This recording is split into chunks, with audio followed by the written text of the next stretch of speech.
할렐루야. 좋은 주일 아침입니다. 하나님께서 여러분 가정 위에 또 삶의 터전 위에 늘 함께 하시고 은혜를 베풀어 주실 줄 믿습니다. 오늘 귀한 예배 자리에 나오신 여러분 모두를 주님의 이름으로 환영하며 축복합니다. 힘들지만 또 예배를 통해 하나님 만나시고 주께 영광 돌리는 그런 시간 되시기 바랍니다. 이 시간 우리 마음을 정돈하시고 다 함께 기도하심으로 2020년 5월 10일 주일 예배를 하나님께 드리시겠습니다.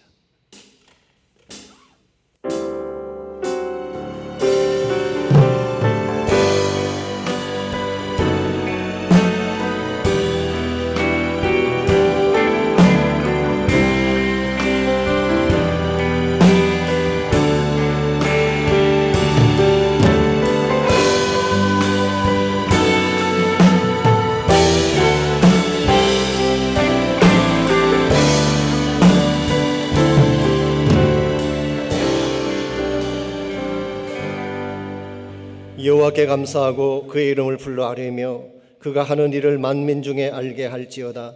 그에게 노래하며 그를 찬양하며 그의 모든 기이한 일들을 말할지어다. 그의 거룩한 이름을 자랑하라. 여호와를 구하는 자들은 마음이 즐거울지로다. 그는 여호와 우리 하나님이시라. 그의 판단이 온 땅에 있도다. 아멘. 이 아침 살아계신 하나님을 우리의 전심을 다하여 찬양하며 예배드립니다. 온 천지 만물을 다스리시고 모든 주권의 주권자가 되신 하나님께서 이 시간 저희들이 드리는 예배 가운데 친히 임재하시고 큰 영광 나타내 주시오며 예배 함께하는 모든 심령들이 주님을 만나 뵙고 큰 은혜 받는 아름다운 시간 되게 하여 주시옵소서. 예수님의 이름으로 기도하옵나이다. 아멘.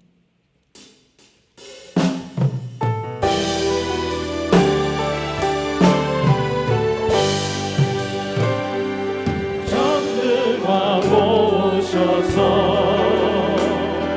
주 이름 찬송케 하옵소서. 영광과 권능의 성부여 오셔서 우리를 다스려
주께 드리네 주께 드리네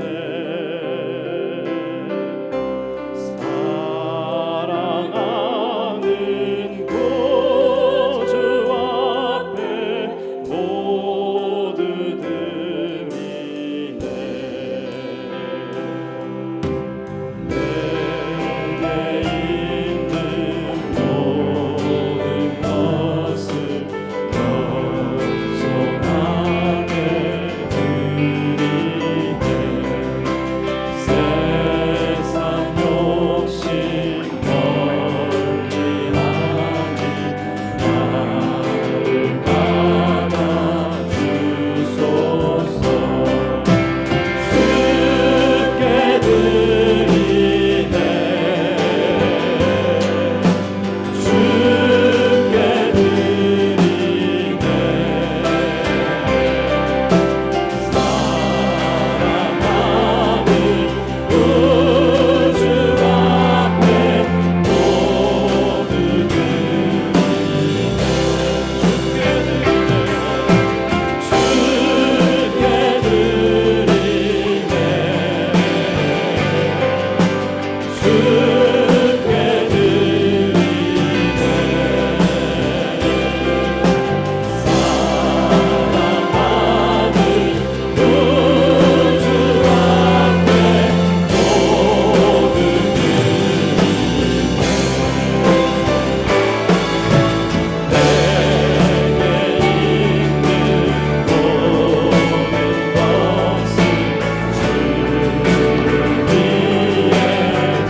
주께 드리네 사랑하는 구주 앞에 모두 드리네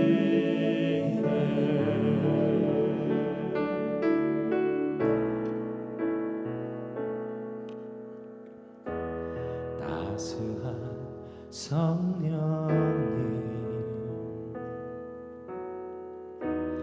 마음으로 보내 내 몸을 감싸며 주어지는 평안함 만족함을 느끼네. 따스한 성령님 따스한 성령님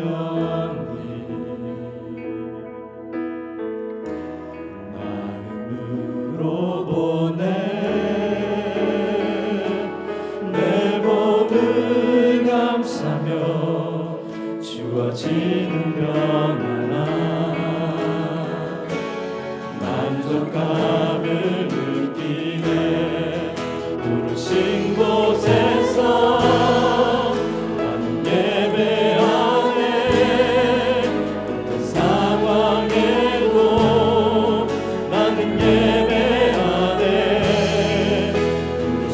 곳에서 예배하네.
하나님 감사합니다.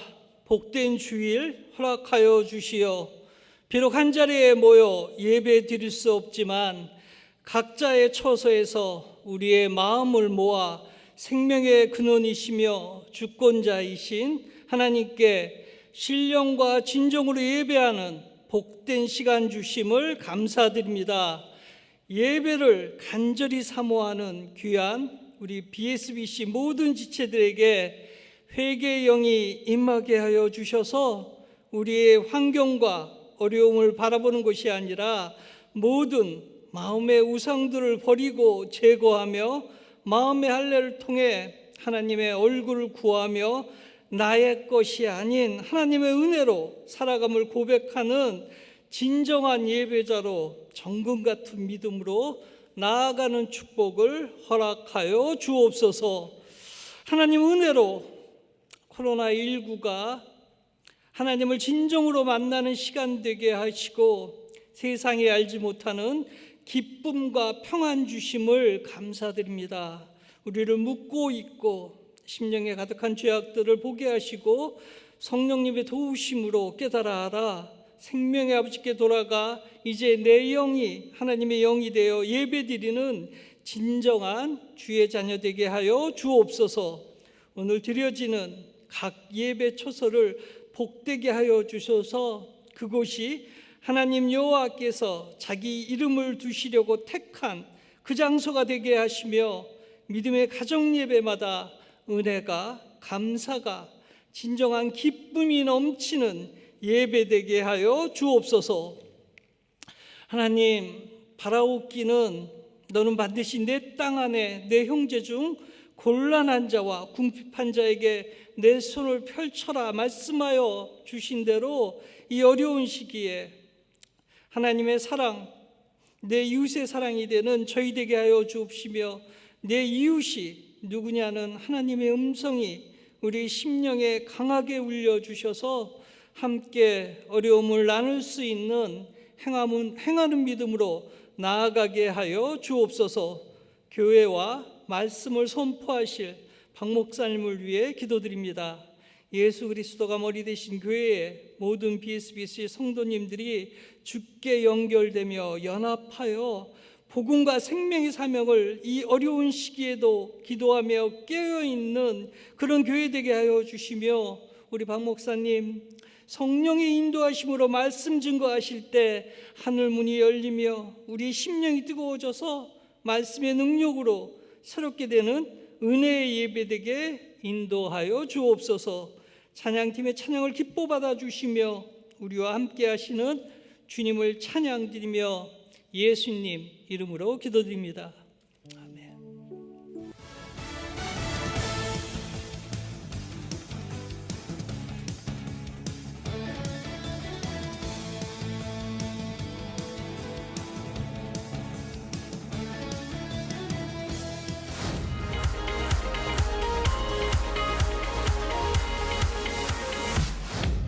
오늘은 어머니 주일입니다. 저희들을 낳아주시고 길러주신 어머니의 수고와 희생을 기억하며 깊은 감사를 드립니다. 각 가정에서 어머니들께 진심 어린 감사와 사랑을 표현하는 하루가 되시기 바랍니다.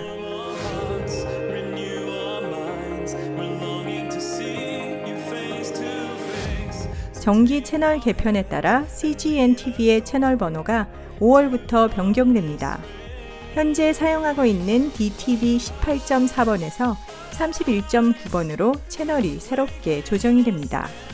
성도님들 가운데 채널이 검색되지 않는 분들은 TV에서 채널 재검색을 하셔야 시청이 가능합니다.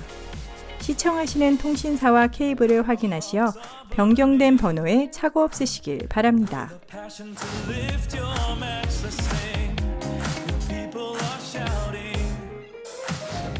코비드-19는 하나님의 자녀들이 깨어 기도하라는 하나님의 웨이크업 콜입니다.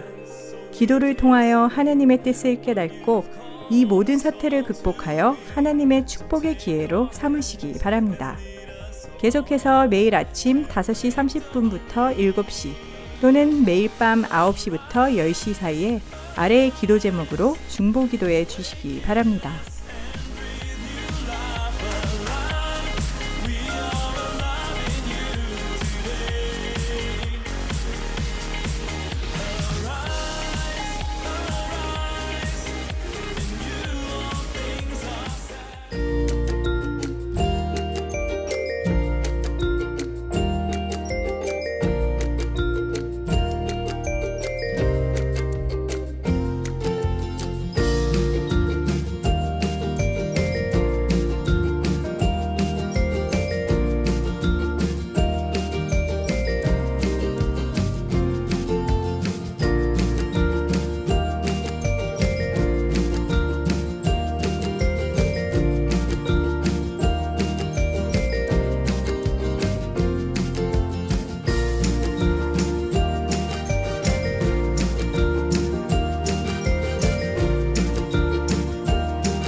주님 안에서 행복한 한 주 보내시길 바랍니다. 할렐루야. 예배 함께 하신 여러분 모두를 다시 한번 주님의 이름으로 환영합니다. 아시는 대로 오늘은 마더스데이입니다. 해피 마더스데이. 비록 우리가 교회에서 어머님들 축하도 못 해드리고 선물도 못 드리지만 우리 각 가정에 계신 모든 어머니들을 축복합니다. 그리고 가정에서도 어머니들을 존중해 주시고 또 좋은 그런 가족의 아름다운 나눔의 시간들 가지시기를 바랍니다. 탈무드에 보시게 되면 아들이 먼 길에서 돌아왔을 때 신발도 신지 않고 뛰어나오는 스승이 있대요. 그 스승을 어머니라고 불렀습니다. 그 탈무드의 스토리 속에는 어머니가 아들을 가장 사랑하는 사랑의 어머니시고 또 아들을 잘 가르치는 스승이다 그런 의미가 포함되어 있습니다. 우리가 지금까지 자라오면서 어머니만큼 우리를 잘 양육하고 가르쳐 주신 분이 어디 있겠어요. 그러므로 오늘 하루만이라도 어머니들 축복하시고 도와주시고 또 격려하시는 그런 하루 되시면 좋겠습니다. 코로나 사태가 아직 진행 중이지만 약간씩 풀려진다고는 그런 소식이 들려오고 있습니다. 그러나 아직은 완전한 풀림이 아니기 때문에 여러분 끝까지 흔들리지 말고 인내하심으로 믿음으로 잘 극복하시기를 바랍니다. 제가 각 교구에서 올라온 보고서를 보니까 교구마다 줌으로 양무리 모임을 갖기도 하고 또 시간을 정해놓고 기도하기도 하고 또 카톡을 통해서 여러 가지 많은 좋은 소식을 나눈다는 그런 이야기를 들었습니다. 힘든 때이지만 하나가 되셔서 성령 안에서 다 승리하시는 교구 식구들 다 되시면 좋겠습니다. 계속해서 어려운 분들 격려해 주시고 도움이 필요하신 분들 도와주셔서 하나님의 사명을 잘 이룰 수 있기를 바랍니다. 이 시간 우리 드릴 헌물을 위해서 함께 기도하겠습니다. 하나님 감사합니다. 우리를 사랑해 주시고 환난과 어려움 가운데도 우리를 지켜주시니 감사합니다. 어떤 일이 일어날지라도 하나님은 스틸 우리의 하나님이 되시고 우리를 보호하시며 피난처와 도움자가 되시는 것을 감사합니다. 주님 안에서 흔들리지 아니하고 참 승리를 이루는 모든 주의 백성들 되게 하여 주시옵고 각 가정마다 힘들고 어려울 때에 주님 바라보며 하나님의 은혜를 누리는 가운데에 모든 가정이 견고하게 세워지는 은혜 역사가 있게 도와주시옵소서. 이 시간에 소중한 예물을 드립니다. 말씀에 순종해 드리는 11조 헌물을 축복하시고 감사의 제목들과 선교와 구제와 또 여러 가지 많은 사역을 위해 드려진 모든 헌물들을 축복해 주셔서 주의 영광 위에 바르게 쓰임받는 아름다운 예물 되게 하여 주시옵소서. 감사하오며 살아계신 예수님의 이름으로 기도하옵나이다. 아멘.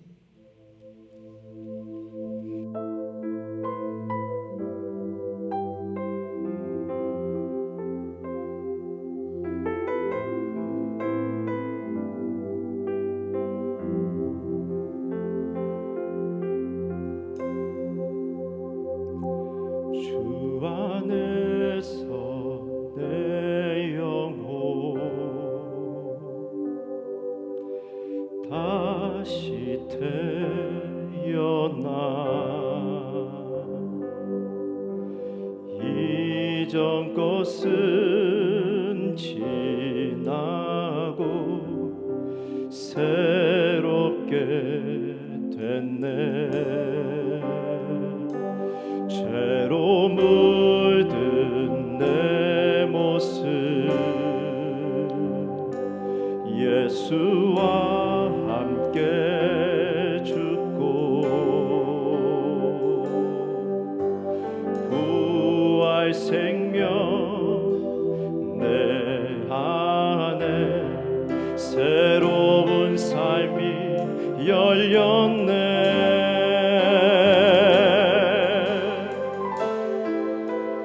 너희가 나를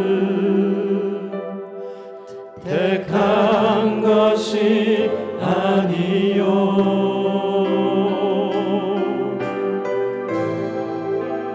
내가 너희를 택하여 세웠나니 오직 내 안에 오직 내 속에 그리스도가 사네. 오직 내 삶에 오직 내 맘에 그가 주인 되셨네.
참된 변화를 만들자. 고린도후서 3장 6절로 11절까지 말씀입니다. 그가 또한 우리를 새 언약의 일꾼 되기에 만족하게 하셨으니 율법 조문으로 하지 아니하고 오직 영으로 함이니 율법 조문은 죽이는 것이요 영은 살리는 것이니라. 돌에 써서 새긴 죽게 하는 율법 조문의 직분도 영광이 있어 이스라엘 자손들은 모세 얼굴에 없어질 영광 때문에도 그 얼굴을 주목하지 못하였거든. 하물며 영의 직분은 더욱 영광이 있지 아니하겠느냐. 정죄의 직분도 영광이 있은즉 의의 직분은 영광이 더욱 넘치리라. 영광되었던 것이 더 큰 영광으로 말미암아 이에 영광될 것이 없으나 없어질 것도 영광으로 말미암았은즉 길이 있을 것은 더욱 영광 가운데 있느니라. 아멘. 인생을 살아가면서 변화는 피할 수 없는 것입니다. 시대와 환경이 바뀌고 있기 때문입니다. 예전에는 손으로 편지를 썼습니다마는 지금은 손으로 직접 편지를 쓰는 경우가 거의 없습니다. 대부분 텍스트 문자로 하든지 이메일로 소통하기 때문이죠. 예전에는 사진기에 필름을 넣어 다니며 찍었습니다마는 지금은 필름 자체가 필요 없게 됐습니다. 심지어는 사진기 자체도 필요가 없게 됐죠. 셀폰 하나만으로 사진도 찍고 비디오 영상도 찍는 시대가 되었기 때문입니다. 기억하실지 모르겠습니다만 미국의 사진 필름 제조 회사 중에 코닥이라고 하는 회사가 있었습니다. 코닥이라고 하니까 일본 이름인 줄 알지만 아닙니다. 조지 이스트만이 세운 미국의 굴지적인 필름 제조 회사였죠. 코닥이라는 이름 자체가 사실은 이스트만의 자기 어머니 이름의 라스트 네임 그 K자를 앞뒤에 붙여서 만든 이름이라고 하지 않습니까? 이와 같이 좋은 기업체였고 아주 훌륭한 업체였음에도 불구하고 2011년도에 코닥의 주식가가 주당 54센트로 폭락하게 됐습니다. 그리고 그 다음 해인 2012년도에는 파산을 신청하고 말았습니다. 이유가 무엇인지 아십니까? 아날로그 시대가 끝나고 디지털 시대가 왔는데 그 변화를 제대로 준비하지 못했기 때문인 것입니다. 나중에 이 사실을 인지하고 디지털 카메라를 만들고 오늘날은 프린트 기기를 제작하는 회사로 변모했습니다마는 예전의 명성은 사라진 지 오래가 됐습니다. 우리에게 변화가 왔을 때에 변화를 잘 인식하고 변화에 올바르게 대처하는 것은 굉장히 중요한 것입니다. 그래도 불구하고 사람들은 변화를 싫어합니다. 오랜 관행 때문이기도 하고 변화가 가져올 두려움 때문이기도 합니다. 혹은 자신들이 가지고 있던 고정관념이 변화를 거부하는 케이스도 있습니다. 여러분께서 잘 아시는 철학자 중에 아리스토텔레스라고 하는 분이 있죠. 이분은 주전 4세기 그리스의 철학자요 물리학자였으며 알렉산더의 스승이기도 했죠. 제가 알기로는 중세까지 유럽의 문명과 문화에 가장 큰 지대한 영향을 끼친 사람이 아리스토텔레스였습니다. 이분이 주장했던 것 중에 하나가 두 물체를 위에서 떨어뜨리면 무거운 것이 먼저 땅에 떨어진다. 이것이 이분이 주장했던 것입니다. 이것을 사람들이 1900년 동안 신봉해 왔습니다. 그런데 여기에 의심을 품은 갈릴레오라고 하는 사람이 1589년도에 피사의 사탑 위에 10파운드짜리 물체와 1파운드짜리 물체를 동시에 떨어뜨리는 실험을 했습니다. 결과가 어떻게 됐을까요? 두 물체가 동시에 똑같이 떨어진 것입니다. 이것을 많은 사람들이 다 지켜보았습니다. 수많은 증인들이 있는 것이죠. 자, 그렇다면 이것을 지켜본 그 사람들이 이 사실을 받아들였을까요? 그렇지 않습니다. 1900년 동안 아리스토텔레스를 신봉했던 이 사람들의 고정관념이 그것으로 깨어지지 않는 것입니다. 그래서 오히려 창의적이었던 갈릴레오를 사실 이것뿐만 아니라 지동설까지 주장했기 때문에 오히려 감옥에 보내는 이런 우를 범하고 말았습니다. 이와 같이 변화한다는 것이 쉽지 않습니다. 변화는 귀찮고 부담스러운 것입니다. 그래서 마크 트웨인이 재미있는 말을 했습니다. 갓난 아기 외에는 변화를 원하는 자가 없다. 갓난 아기는 항상 change diaper, 이 기저귀를 갈아달라, 널 보채기 때문에 갓난 아기 외에는 change를 원하는 자가 없다. 이런 재미있는 이야기를 한 적이 있습니다. 변화는 참으로 부담스러운 것이고 힘든 것이긴 하지만 변화할 때 변화해야 됩니다. 그래야지 참된 발전도 가능하고 성장도 가능하기 때문입니다. 특별히 하나님께서 우리에게 변화를 주실 때는 항상 이유가 있습니다. 하나님은 새로운 축복과 새 시대를 예비하시고 우리에게 변화를 주시는데 이 변화를 놓치게 되면 하나님이 진정 부어주시기를 원하는 축복을 누릴 수 없게 되는 것입니다. 사실 변화라고 말을 할 때는 두 가지 종류가 있습니다. 더 나빠지게 되는 케이스도 있고 더 좋아지게 되는 케이스도 있어요. 첫 번째 경우가 change for the worse, 변함으로써 더 나빠지는 케이스죠. 예를 들자면 모처럼 미장원에 가서 머리 손질을 했는데 더 촌스럽게 머리가 나왔을 때, 이것은 change for the worse 케이스죠. 남자가 못생겼다고 다른 남자와 바꾸었는데 바꾼 그 남자가 바람을 피우는 남자가 됐을 경우, 이 경우는 change for the worse가 되는 것입니다. 이와 같은 경우는 결코 바람직한 변화라고 말할 수가 없습니다. 그런데 change for the better, 더 좋은 것을 향한 변화가 있습니다. 변함으로써도 좋아지고 아름다워지는 케이스, 이것이 성경이 말씀하고 있는 변화인 것입니다. 변화를 통해서 나의 삶이 더 아름다워지고, 변화를 통해서 세상을 더 밝게 만들고, 변화를 통해서 이 세상 가운데 참 소망을 심어주는 경우, 이와 같은 변화가 하나님께서 기뻐하시는 변화이고, 이런 변화를 잘 감당했을 때에 하나님의 축복을 누리게 되는 것입니다. 성경 말씀에 하면은 하나님이 변화를 말씀하실 때는 항상 준비해 놓으신 축복이 있었어요. 그 변화에 순응하게 되면 주님이 준비하신 축복을 받을 수가 있지만, 거부하게 되면 그 축복의 기회를 놓치는 것입니다. 비근한 예로 아브라함의 케이스를 한번 생각해 보십시오. 하나님이 갈대아 우리에 편하게 살고 있는 아브라함에게 새 비전의 터전으로 불렀습니다. 즉 변화의 도전이죠. 그때만 아브라함이 메소포타미아의 삶이 좋다고 해서 그곳에 머물렀더라면 그는 결코 믿음의 조상이 될 수 없었을 것입니다. 모세의 경우도 마찬가지입니다. 그가 애굽이 좋다고 해서 애굽 사람 행세하면서 그곳에 계속 머물러 있었더라면 그는 결코 출애굽의 영웅이 될 수 없었습니다. 예수님의 제자의 경우도 마찬가지입니다. 처음에 그들은 예루살렘에 머물기를 원했죠. 예루살렘이 편안하다고 해서 만일 그곳에 계속 머물러 있었더라면 세계 선교의 꿈은 결코 시작될 수 없었을 것입니다. 비록 환란의 철퇴를 맞고 흩어지는 신세가 되었지만 새 시대 변화 앞에 자신들을 내어드릴 때에 하나님 나라의 비전이 펼쳐지고 이루어지게 된 것입니다.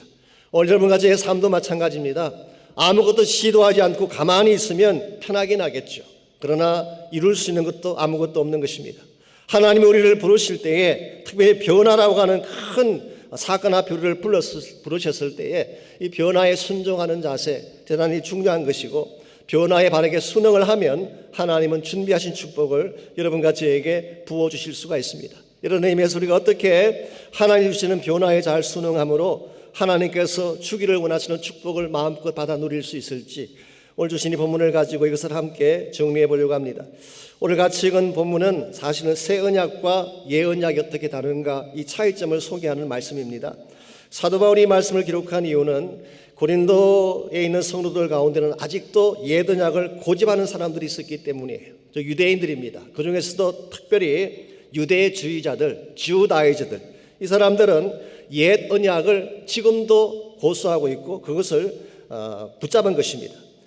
하나님께서 허락하신 새 언약의 시대가 왔는데 그들은 옛 것을 그대로 붙들고 살았어요. 여기서 옛 언약이라고 하는 것은 우리가 잘 알고 있는 십계명을 말하는 것입니다. 오늘 본문에서는 그것을 돌에 서서 새긴 율법 조문이다 그렇게 표현을 했죠. 반면에 새 언약, 뉴 카비넌트라고 하는 것은 하나님이 주신, 예수님을 통해 주신 새로운 차원의 언약을 말하는 것입니다. 여기서 새롭다라고 할 때에 헬라 단어를 보게 되면 사실 헬라어에는 새롭다는 것을 표현하는 단어가 두 가지가 있습니다. 네오스라는 단어가 있고 카이노스라는 단어가 있습니다. 네오스라고 하는 단어는 시간적인 차원을 말하는 것입니다. New in point of time.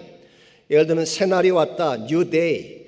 새해가 왔다, new year, new month, new week, new season. 이와 같은 표현들은 전부 다 시간적인 새로움을 의미하는 것입니다. 그 반면에 카이노스라고 하는 것은 질적인 차원에서의 새로움, new in point of quality. 이것은 질적으로 다른 차원으로 변화된 케이스. 예를 들자면 애벌레가 나비로 변하는 케이스죠. 우리의 옛 성품이 바뀌어서 새 피조물이 되는 케이스. 이 경우가 바로 카이노스의 변화인 것입니다.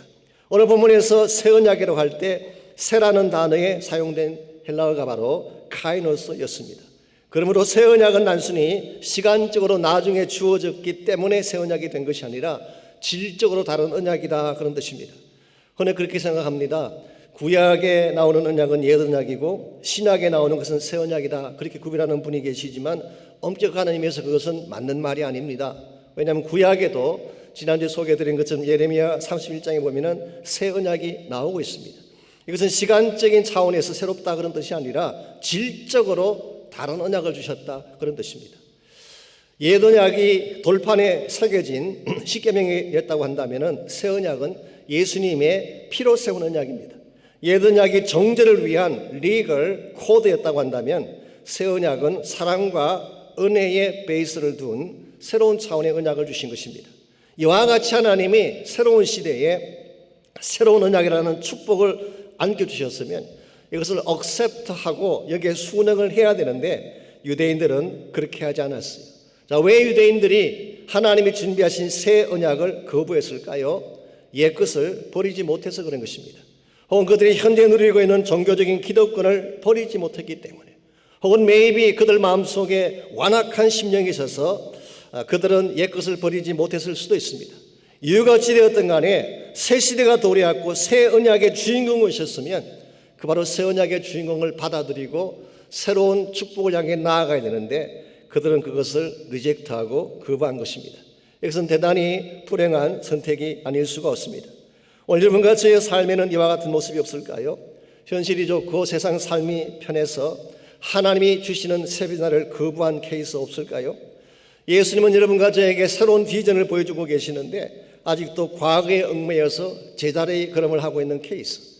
하나님은 예배가 변화되어지고 새로운 부흥이 일어나기를 소원하고 계시는데 우린 여전히 타성해져서 옛 모습을 반복하고 있다면 우리 하나님을 실망시킬 수밖에 없는 것입니다.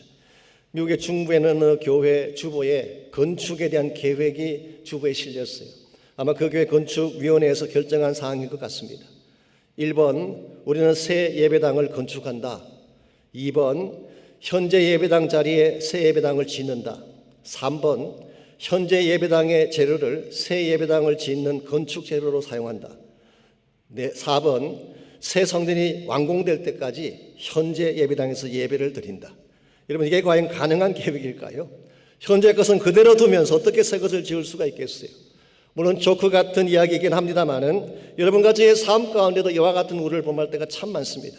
나에게 주어진 현재 것을 바꾸지 아니하면서 새 비단을 맞이한다는 것은 있을 수가 없는 것입니다.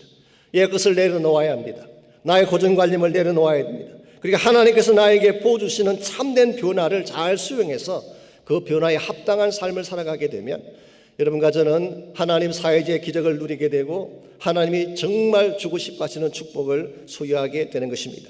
이런 면에서 이 아침 우리가 물어야 될 중요한 질문이 것입니다.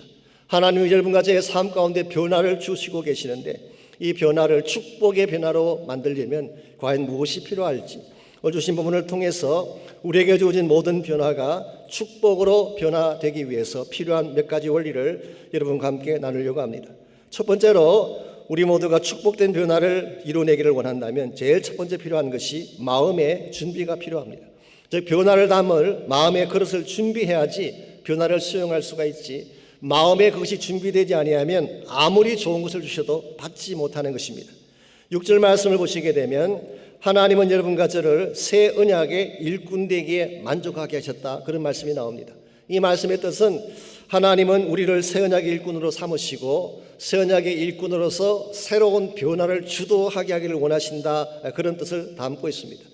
우리가 참으로 새로운 시대에 맞는 하나님의 새 변화에 걸맞는 삶을 살아가려면 새 언약의 일꾼으로서 1차적으로는 성령의 타취를 받아야 돼요.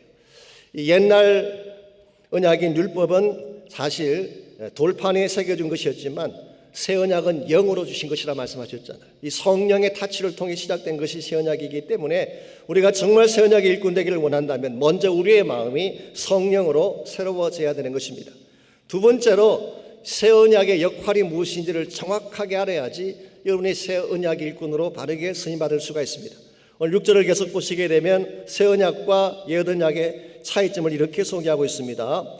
율법 조문으로 하지 아니하고 오직 영으로 함이니 율법 조문은 죽이는 것이요 영은 살리는 것이라고 했습니다. 여기 율법 조문이라고 한 것이 바로 옛 언약을 말하는 것이고 십계명을 말하는 것입니다. 옛 언약이 가지고 있는 기능은 뭐냐? 죽이는 기능을 가지고 있어요. 윌리엄 바클레이가 선주석을 봤더니 윌리엄 바클레이는 옛 언약이 최소한 3가지를 죽였다 그렇게 설명했습니다. 첫 번째로 it killed hope, 희망을 죽였어요. 율법은 다 지킬 수 없는 것이기 때문에 희망이 없습니다. 지키려 하면 할수록 오히려 프러스트레이션만 늘어나는 것. 그래서 율법은 희망을 죽인 것입니다. 두 번째로 it killed life, 생명을 죽였다.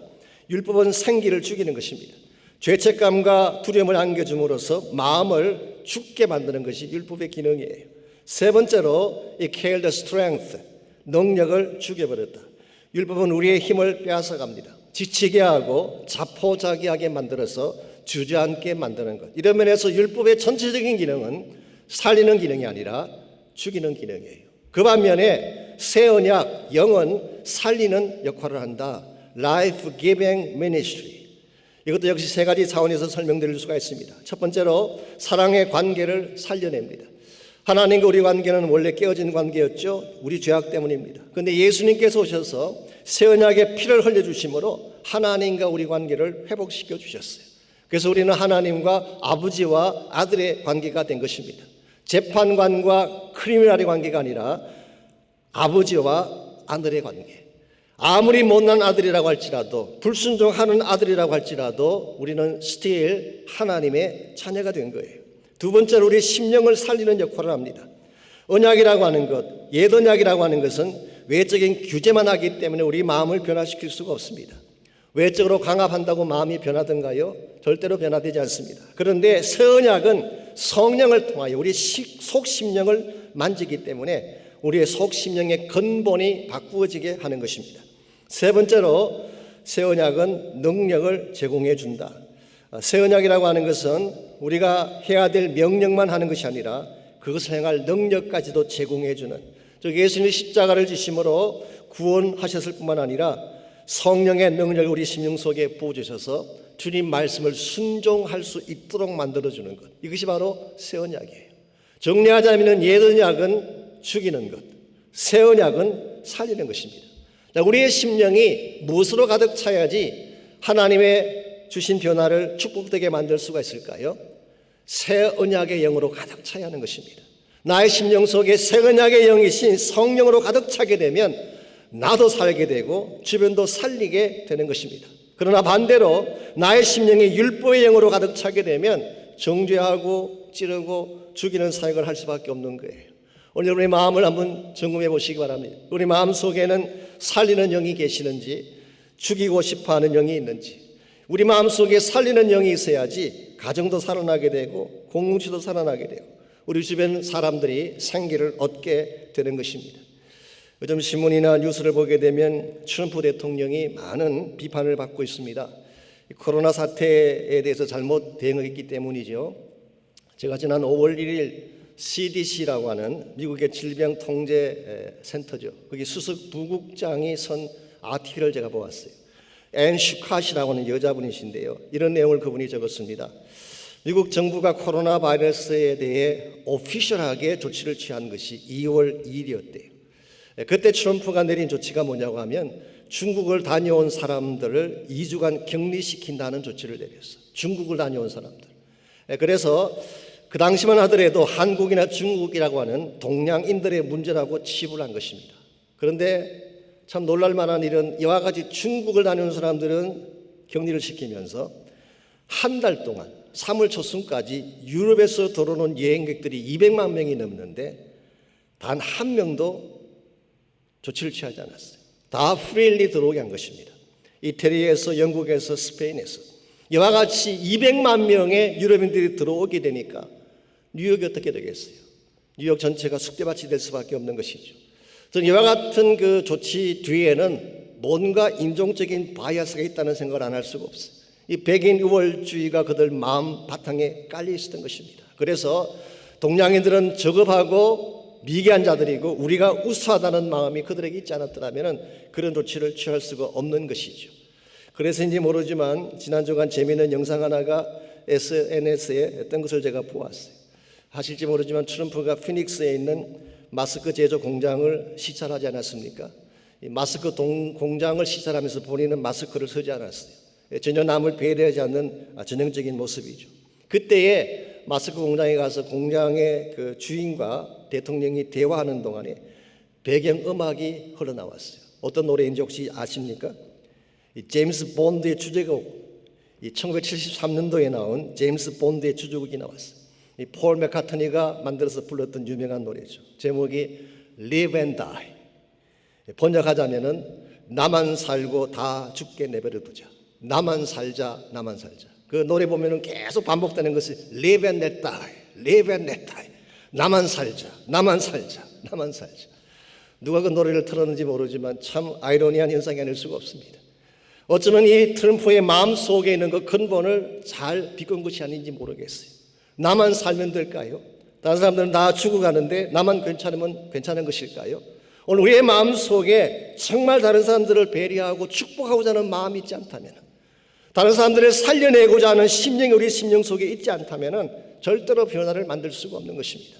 나의 마음에 성령의 영이 가득 차서 살리는 영이 가득 찰 때에 사랑도 나눌 수가 있고 복도 나눠줄 수가 있고, 이와 같은 우리의 마음이 들 때에 가정도 살아나게 되고 주변 사람들도 살아나게 되는 것입니다. 이런 의미에서 우리가 진정한 차원의 변화를 만들기를 원한다면 마음의 그릇을 준비해야 됩니다. 두 번째로 사명의 발견이 필요합니다. 변화를 추구하려면 이 변화를 통해 무엇을 이룰 것인가에 대한 목적의식이 있어야 된다는 뜻이에요. 그냥 변화를 위한 변화를 하자, 이건 큰 의미가 없습니다. 이 변화를 통해 어떤 열매를 거둘 것이냐, 변화를 통해 남길 사역이 분명할 때에 변화가 더 큰 가치를 갖게 되는 것입니다. 7절에서 9절까지를 보십시오. 여기 보게 되면 새 언약에 해야 될 궁극적인 사명이 소개가 되어 있습니다. 오늘 7절을 보시게 되면 돌에 서서 새긴 죽게 하는 율법 조문의 직분도 영광이 있어 이스라엘 자손들은 모세의 얼굴에 없어질 영광 때문에도 그 얼굴을 주목하지 못하였거든. 자, 이 말씀에 의하면은 옛 언약이 영광이 있다는 것입니까? 없다는 것입니까? 있다는 뜻이에요. 옛 언약, 십계명도 대단히 영광스러운 언약이었어요. 출애굽기 34장 30절에 보게 되면 모세가 십계명 판을 받고 시내산에서 내려올 때에 그 얼굴에 얼마나 광채가 컸는지 아론과 이스라엘 자손이 미처 쳐다보지 못할 정도였다고 했어요. 흔히 많은 분들이 오해하는 것이 여기 있습니다. 옛 언약은 가치가 없고 시시하다 생각하지만 그게 아니에요. 옛 언약도 영광스러운 것입니다. 그런데 8절을 보시면은 새 언약은 더 영광스럽다고 말하고 있어요. 하물며 영의 직분은 더욱 영광이 있지 않겠느냐. 그리고 그 이유를 9절이 설명합니다. 정죄의 직분도 영광이 있은즉 의의 직분은 영광이 더욱 넘치리다. 여기 보게 되면 직분이라고 하는 이 말은 사실 ministry, 사역이라는 뜻입니다. 정죄의 사역, 이게 바로 옛 언약이 행하는 사역입니다. 이것도 영광이 있다고 한다면 새 언약이 하는 사역은 의의 직분, ministry of righteousness, 의를 가져오는 사역, 이것이 바로 새 언약이 만들어내는 큰 역사인 것입니다. 새 언약의 의를 가져오기 위해서는 반드시 전제되어야 할 것이 하나 있습니다. 그게 바로 십자가예요. 의라고 하는 것은 처음부터 우리 것이 아닙니다. 우리 모두는 죄인이기 때문에 우리에게는 의가 없었습니다. 의는 예수님에게 속한 것입니다. 그런데 예수님이 여러분과 저를 위해 대신 죽어주심으로 예수님께 속했던 의가 우리에게 덧입혀지게 된 것입니다. 이것을 로마서에서 바울은 칭의라고 불렀어요. Justification. 예수님의 의가 우리에게 덮여진 것입니다. 신학적으로 이것을 의의 전가라고 부릅니다. Imputation of righteousness. 예수님의 의가 우리에게 전가되어졌으므로 우리 모두가 의롭게 된 사실. 이게 사실은 새 언약이 담고 있는 핵심 메시지라고 할 수가 있습니다. 우리 모두는 다 죄인입니다. 우리 모두는 다 멸망받아 마땅한 존재인데 우리에게 새 언약이 임하게 되면 여러분과 제가 의롭게 되고 하나님의 자녀가 되고 하나님이 소유하신 모든 축복을 누릴 수 있게 된다는 사실. 이게 얼마나 큰 축복이에요. 하나님은 새 언약을 통해서 이와 같이 의를 가져오게 되고 의를 통해서 수많은 사람들을 복음으로 구원받게 하는, 이것이 새 언약의 중요한 역할이고 사명이라고 할 수가 있습니다. 오늘 우리 주변을 보게 되면 사실 이 사실을 모르는 가운데에 소망 없이 사는 분들이 많이 계세요. 척박한 이민의 현실에서 어디로 가야 될지 무엇을 해야 될지 갈 바를 알지 못하는 분들이 많고 고아처럼 방황하며 헤매는 사람들이 참 많습니다. 이분들에게 여러분과 제가 의의 일꾼이 되어서 새 언약의 일꾼이 되어서 의의 미니스트리를 전해줄 때에 이 땅이 밝아지게 되고 축복의 현장으로 바뀌게 되는 것입니다. 언젠가 여러분 기억나실 것입니다. 금요일 저녁에 우리 그레이스랜드 교회 홍성원 목사님께서 말씀을 전해주신 적이 있죠. 이 그레이스랜드 교회는 저희 교회 안에 있는 농인교회, 우리 deaf ministry, 농아하고 농이는 다른 거 아시죠? 저도 그날 처음 알았습니다. 농아라고 하면은 deaf and mute, 청각과 이 말씀하는 것이 다 잘 안 되는 경우에는 농아라고 하고, 농인이라고 하면 deaf, 청각이 안 되는 경우를 말합니다. 지금 이제 빌립 교구에서 열심히 같이 동력을 하고 있는 줄 알고 있습니다만은, 그날 저녁에 제가 들으니까 LA 지역의 농아가 농인이 2만 5천여 명이 있다고 합니다. 굉장히 많은 숫자가 있어요. 그런데 교회 출석하는 사람들 숫자는 80명 내지 90명밖에 안 됩니다. 이유가 뭔지 아십니까? 이 농아 교회들이 자꾸 문을 닫는 바람에 현재 남아있는 것이 3개밖에 없대. 3개밖에. 왜 그럼 자꾸 문을 닫느냐? 그 이유는 후임자를 구할 수 없어 그렇대요. 참 전 얼마나 마음이 아픈지 말이죠. 다른 교회에 가려고는 그렇게 길을 쓰는 사람들이 많은데 정작 필요로 하는 곳에는 갈 사람이 없어서 교회가 문을 닫고 있다는 현실. 그날 밤 홍 목사님이 이런 이야기를 하셨어요. 자기가 성 어거스틴의 글을 읽다가 이런 글을 읽었습니다. 듣지 못하면 구원받지 못하는 글을 읽다가 울었다고 하지 않습니까? 만일 듣지 못하면 구원받지 못한다는 것이 사실이라면 저 농인들은 어떻게 구원받습니까? 이게 본인으로 하여금 사역에 뛰어들게 한 중요한 동기 중에 하나였다고 말씀하셨어요. 오늘 하나님께서는 이와 같은 자들에게 복음이 전거되기를 소원하고 계세요. 하나님께서 꿈꾸는 세상은 멀리 있지 않습니다. 바로 우리 곁에 있는 것입니다. 언젠가 저 농인 형제들, 그 자매들도 마음껏 복음을 들을 수 있는 세상, 소외된 사람들 어떤 장애라도 하나님 만나면 행복해지고 마음껏 찬양할 수 있는 세상, 어떠한 죄인도 용서받아서 사람답게 사는 세상, 이게 주님이 꿈꾸는 세상이에요. 하나님 여러분과 저를 부른 목적이 여기 있습니다. 이 마지막 시대에 그 사역을 감당하라고, 의의 직분을 감당하라고 하나님께서 여러분과 저를 불러주신 것입니다. 이 사명의식이 분명할 때에 우리 자신을 처복종시켜서라도 하나님의 사명에 순응하게 되고, 나를 변화시킬지라도 이 사명이 잘 이루어지도록 결단하며 헌신하게 되는 것입니다. 이런 의미에서 축복된 변화를 만들어내려면 마음의 그릇도 준비해야 되고 사명도 발견을 해야 되는 것입니다. 그러나 한 가지가 더 있습니다. 대가 지불이 필요한 것입니다. 아무리 좋은 것이라도 대가 지불 없이 성취되는 일은 없습니다. 변화도 마찬가지입니다. 진정한 변화를 가져오려면 그것이 합당한 대가를 지불해야 되는 것입니다. 그것이 물질이든 시간이든 나의 기득권이든 내가 가진 것을 내려놓지 아니하면 참된 변화를 만들 수가 없습니다. 오늘 본문에 보시면은 옛 영광의, 옛 언약의 영광을 표현할 때에 없어질 영광이다, 그런 표현을 했어요. 없어질 영광. 실제로 보면 모세의 얼굴에 없어질 영광, 그런 표현이 나오죠. 11절에서도 없어질 것이라는 표현이 나옵니다. Fading away 혹은 brought to an end. 이것은 영원하지 않다는 뜻입니다. 옛 언약은 결코 영원한 영광이 아닙니다. 그 반면에 11절을 보시게 되면 길이 있을 것, 이게 바로 새 언약을 말합니다. 이 길이 있다는 말은 영원히 있다, permanent하다, 그런 뜻입니다. 이것은 새 언약을 의미하는 것입니다. 자, 그렇다면 왜 옛 언약이 영원하지 못할까요?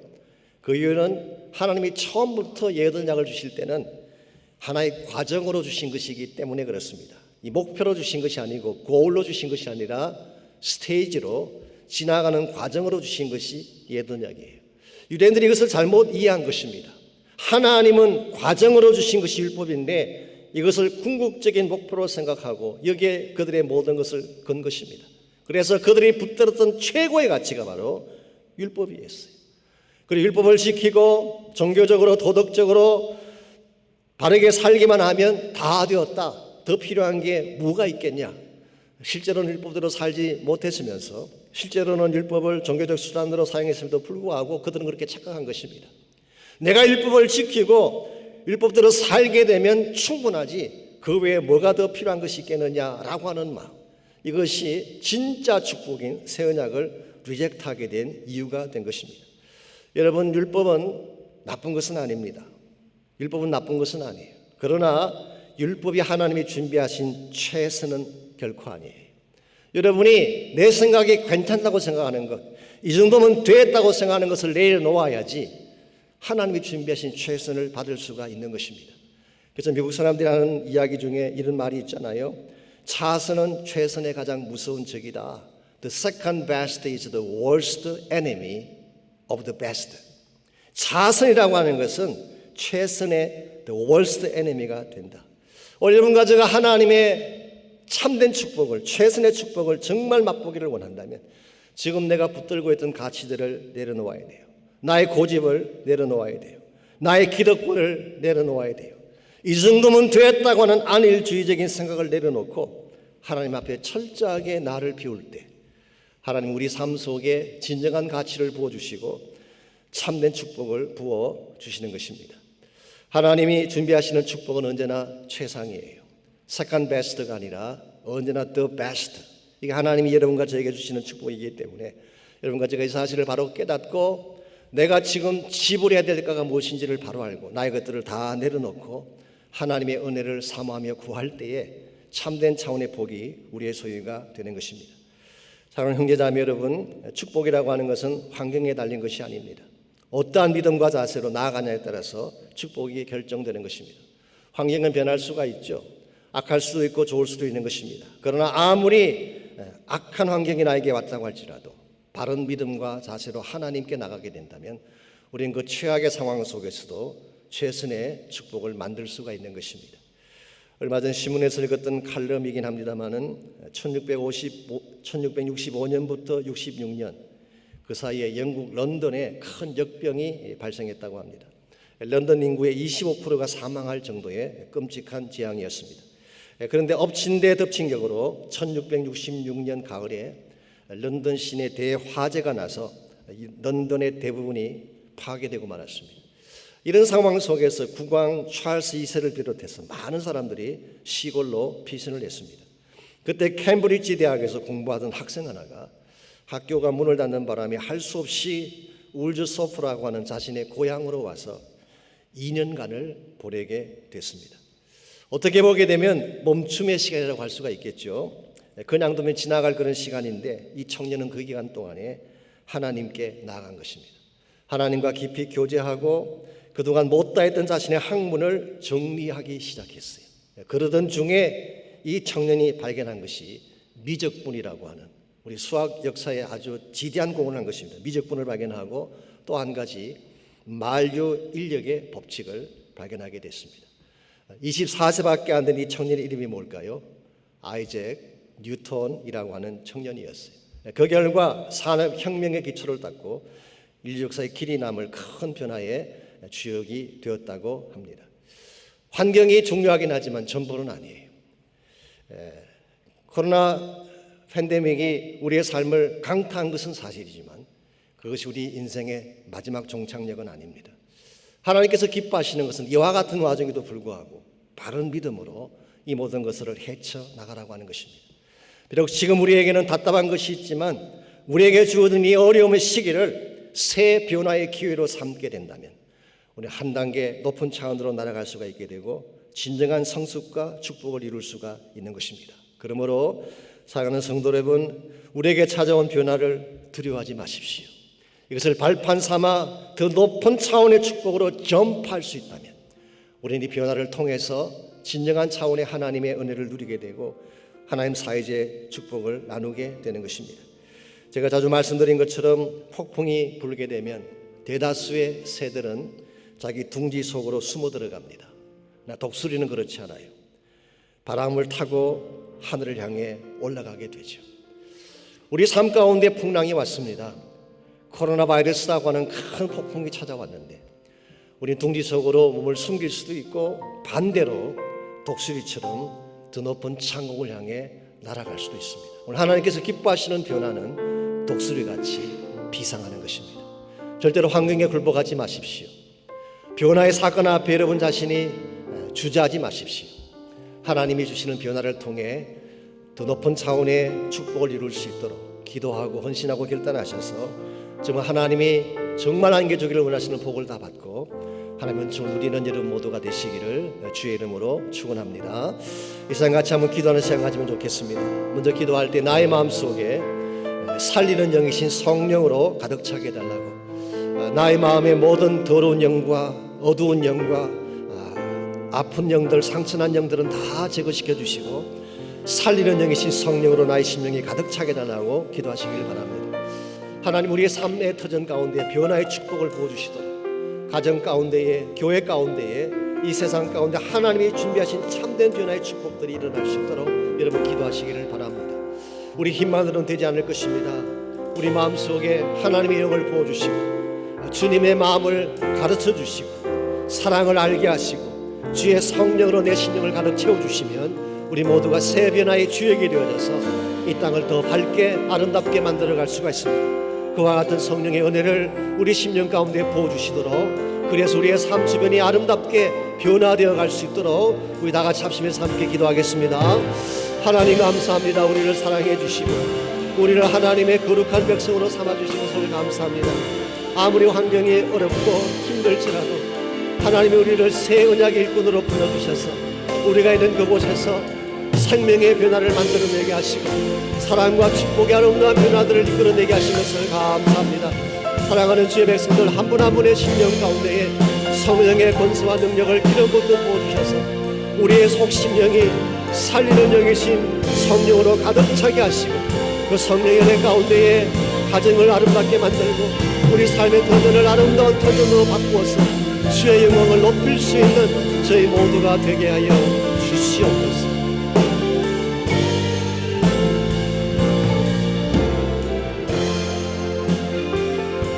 보소서 주님, 나의 마음을 선한 것 하나 없습니다. 그러나 내 모든 것 주께 드립니다. 사랑으로 안으시고 날 새롭게 하소서. 보소서 주님, 나의 마음을 선한 것 하나 없습니다. 그러나 내 모든 것 주께 드립니다. 사랑으로 안으시고 날 새롭게 하소서. 주님 마음 내게 주소서. 내 아버지 주님 마음 내게 주소서. 나를 향하신 주님의 뜻이 이루어지도록 주님 마음 내게 주소서. 주님 마음 내게 주소서. 내 아버지 주님 마음 내게 주소서. 나를 향하신 주님의 뜻이 이루어지도록 주님 마음 내게 주소서. 내게 사랑을 가르치소서. 당신의 마음으로 용서하게 하소서. 주의 성령 내게 채우사 주의 길 가게 하소서. 주님 당신 마음 주소서. 주의 성령 내게 채우사 주의 길 가게 하소서.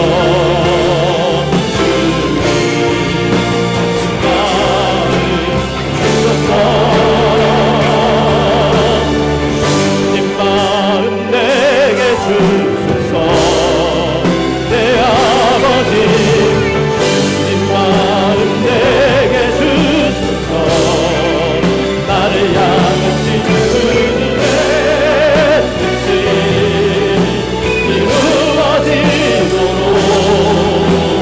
주님 마음 내게 주소서. 주님의 마음 내게 주소서.